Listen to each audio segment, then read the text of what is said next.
Hey everyone, so today I'm doing a video on wholesaling. What even is that? Wholesaling is when you have your own products and you sell them to another business so they can on-sell them. You can also do consignment, but we'll talk about that in a minute. So let's talk about why this is beneficial. You get more exposure. If another business is selling your items, more people are going to see these items and you're going to get more exposure from that. So that is great. You can have potential sales on your own site as well from return customers.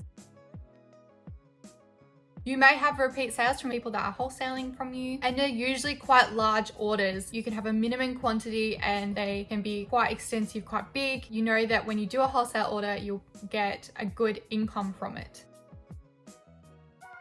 With wholesaling, you sell an item that you've made or that you have to another established business. You choose a price, minimum quantity, all that, and they purchase it from you. With consignment, you stock that business with your items on goodwill, and then they take about usually 30%, some are more, some are less, of that product revenue, and then they pay you the rest. I would only recommend consignment if you know the person, if you trust the person, and if you feel comfortable doing so. I personally wouldn't do consignment with someone I've never met over the internet, because you're sending products and you have no idea if they're just going to steal them, take them. Obviously, if they're a legit business, it should be okay, but yeah, I'll just be a little bit iffy with the consignment part, because it does take a lot of trust, because you need to be trusting that person that they're going to actually pay you as well. I've heard horror stories where businesses have stopped paying the people that were on consignment. They have to chase them up for months to try and get their money back.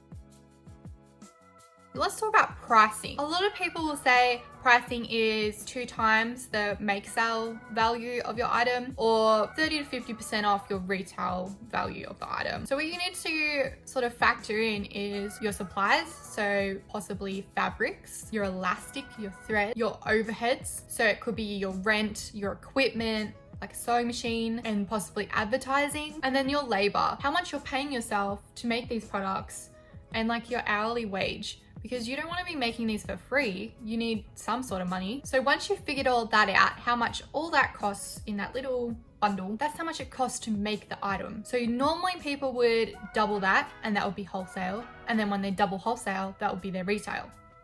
So that's the way to work it out. Some people have a really large profit margin. They could triple cost value or quadruple, and they'll have a really high recommended retail price, and they'll just do discounts on wholesaling.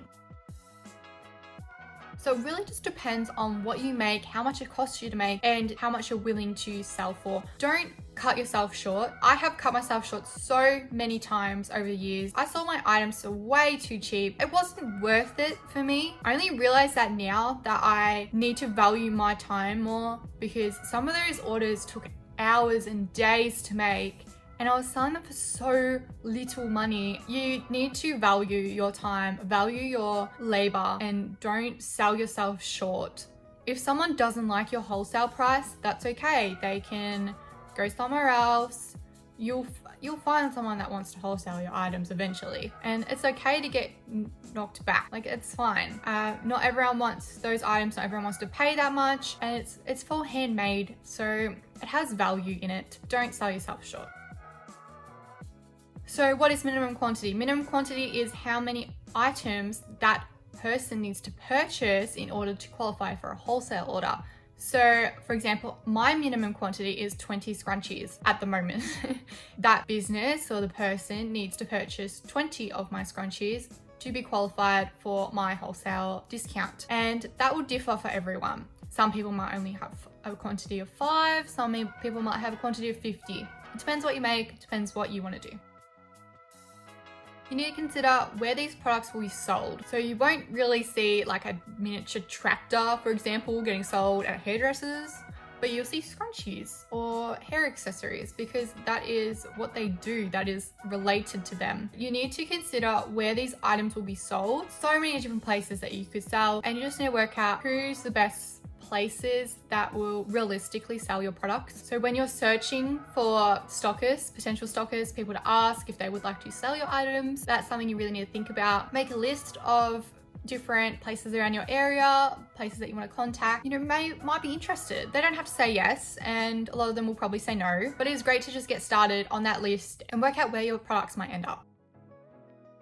Some people might only just sell to people with an Australian business number, so an actual legit business. Some other people might decide to sell to whoever. They don't mind if they are an actual legit business as long as they are meeting the minimum requirements and paying the wholesale price. Other people might decide to only go with businesses that align with their values, how their business operates. For example, you might not want to sell off to someone that has a lot of pollutions and wastes a lot of packaging, they don't recycle, that sort of thing. You might find that you don't want to do that because your values say packaging has to be environmentally friendly. I want to on-sell to someone that understands my values and correlates with those.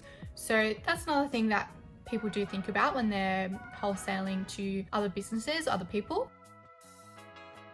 So you've gone out and you've asked your local cafe if they'd like to stock your products. They've come back and said no. That's okay.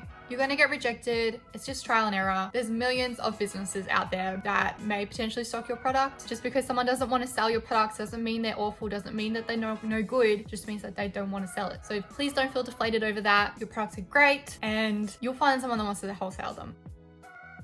Another thing with the price, sometimes you might have to adjust it. If you find that you are getting knocked back constantly, you might need to think, maybe my wholesale price is a little bit too high. The stockist still needs to make money. Otherwise, it's not worth it for them. Then maybe you have to up your prices because you just keep getting so many wholesale orders that you just can't keep up. And that's great too. So you finally found someone that wants to wholesale your items. That's great. Good job.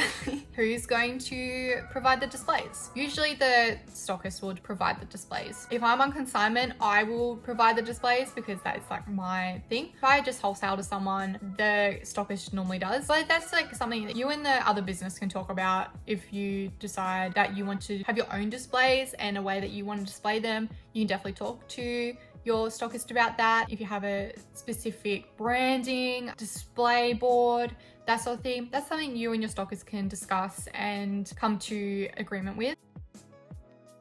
So packaging is really important when you are selling something that doesn't have your label actually on it. And it's like important even if it does. People want to pick up your product and think it like looks nice and it's, you know, ready to be gifted or ready to go home with them. Packaging your products to be ready to be on-sold is really important. So that's something to think about, how your items will be perceived when they're sitting in a bowl at a cafe ready to be purchased. It just looks a little bit more professional and nice if you've got something there with your branding. So I hope you guys enjoyed this video and I hope it sort of made sense in the way wholesale works and consignment, and I hope it gave you a little bit more insight. If you have any tips of your own, any ideas, please pop them below because I would love this to be a really open community for small business to collaborate and help each other. So if you have any other ideas, pop them below in comments.